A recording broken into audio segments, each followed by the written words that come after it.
Hello my dear friends, and welcome back to another Star Wars news update. Later today is the main panel for D23, where Lucasfilm are expected to make some big announcements. Now, Making Star Wars and others have said this is probably going to be for the Mandalorian and its spin-offs, including Skeleton Crew and Ahsoka. But ahead of time, Jordan Mason from Cinelinx has been spilling the beans, especially regarding the latter two shows, and we start with Skeleton Crew. Exclusive, two young actors have joined the cast of Star Wars Skeleton Crew alongside Jude Law. Skeleton Crew's been marketed as Stranger Things in space. In the past, we've discussed many fan theories as to what it might entail, the biggest clue being what Carl Weathers explored in his episode of Season 2. And now Cinelinx say, according to their sources, two of the four main kids of the crew are going to be played by Kriana Kratta and Ravi Cabo-Conyers. Kratta is mostly known for a role as Nadine in the Disney Channel series Bunked. Cabot-Conyers has a recurring role in #BlackAF on Netflix, while also providing the voice of Antonio in Disney's Encanto. As for who they're playing, we're just gonna have to wait for Star Wars to announce this. We simply do not know at this stage. All they've heard is that they're probably Force sensitives and part of the main cast. Cinelinx also reveals some amazing news that Skeleton Crew is going to hit Disney Plus in 2023, so not 2024 as some fans expected. Both child actors are remarkably talented for their age, and we'll get to see them alongside Jude Law when Skeleton Crew eventually drops. Now, as you're probably well aware, that's not the only casting news we have. Yesterday, Jordan Mason of Cinelinx was on fire. He's been killing it with these leaks, and he posted early in the day that he heard Eman Esfandi is going to be playing a live-action Ezra Bridger. In that report, he also said that he's once again hearing whispers that Lars Mikkelsen is playing Thrawn.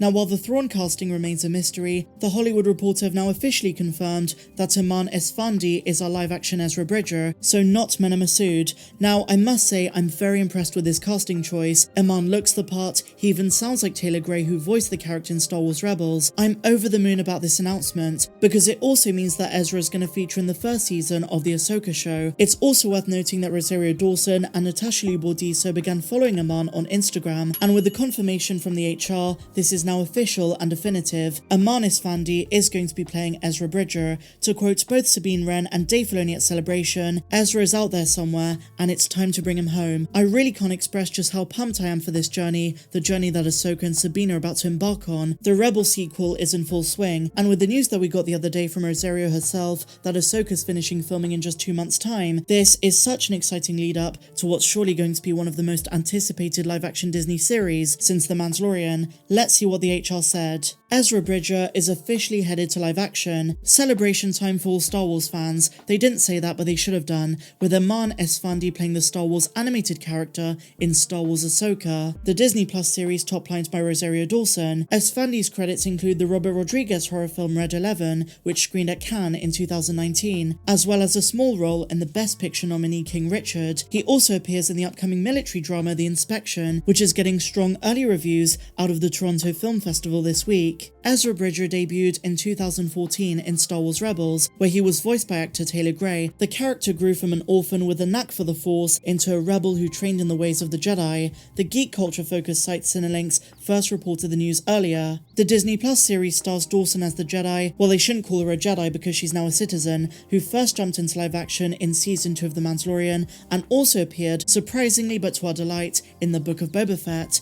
Other stars include Mary Elizabeth Winstead, Ukrainian actress Ivana Sakno, Natasha Liu Bordizzo, Hayden Christensen reprises his role as Anakin Skywalker and Darth Vader, and Ray Stevenson is playing a mystery villain. Plot details are not known, but it's widely expected that the show is going to continue the story of Star Wars Rebels, finishing off with Ahsoka and Sabine in the epilogue, embarking on their journey to find Grand Admiral Thrawn and Ezra Bridger, but we still don't know who's playing Thrawn. The casting news comes a day before Saturday's D23 panel, where more announcements are expected for a number of projects from the galaxy far, far away.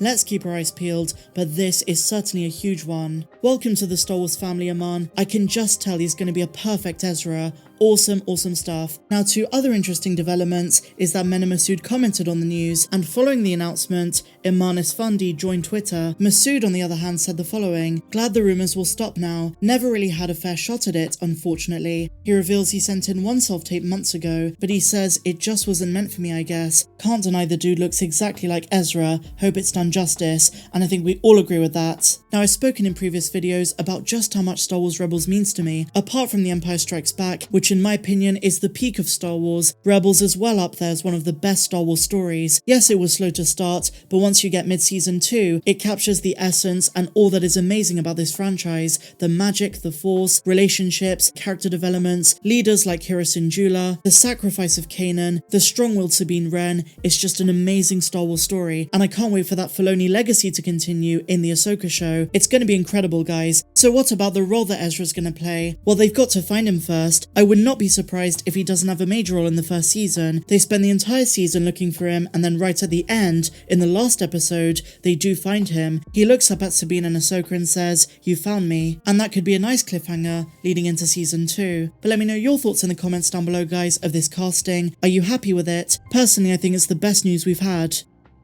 And so now, my dear Mandalorians, we're going to be talking about the gaming panel at D23. It was a bit of an L for Star Wars fans, and it was such a shame we didn't hear anything for the Jedi Fallen Order sequel, Jedi Survivor, but they did focus on LEGO Star Wars The Skywalker Saga, and we do have some very exciting news for that. It's been a great weekend for Star Wars Rebels fans, and that continues with this announcement, because LEGO Star Wars The Skywalker Saga this holiday season is going to be releasing a Galactic Edition, and that's going to feature some new DLC packs, some new features and characters, and TT Games are expanding this game. During the Disney and Marvel Games showcase at D23, Lucasfilm Games announced that LEGO Star Wars The Skywalker Saga is about to include 6 new DLC packs, and these include characters from the Kenobi series, the Andor show, the Book of Boba Fett, the Clone Wars, Star Wars Rebels, that's the exciting one for me, and LEGO Star Wars Summer Vacation. From Obi-Wan Kenobi we can expect the third sister Reva, amongst other Inquisitors. On the Andor front, they were admittedly a bit more secretive. All we saw was Cassian with his mighty beard. From the Clone Wars we can expect characters like Captain Rex. And from Rebels, the Ghost Crew. That's going to be super exciting for fans of this game. The new character collection is a timely addition to the Skywalker saga, as several Disney Plus series have introduced characters that should be represented in the LEGO form. Unfortunately though, on the downside of things, acquiring the characters is going to come at a cost, and a particularly steep one if fans are buying the character collection bundle. Very few are likely to buy the Galactic Edition if they already have the first game, and they won't be getting anything beyond what the DLCs cover. I'm sure more announcements will come, especially regarding new features. As I say, guys, they're aiming to release this by Black Friday, but as fans of Fallen Order, it's a shame there are no new updates for Survivor. But today is all about Star Wars announcements regarding the shows. We might hear about the movies, very unlikely, but let's hope something comes of it. Let's hope we do get something juicy. So if you enjoyed this video, please be sure to give me a big fat thumbs up, subscribe if you're new, and I'll see you in the next one. May the Force be with you always. I'm Star Wars Meg. Have a good one.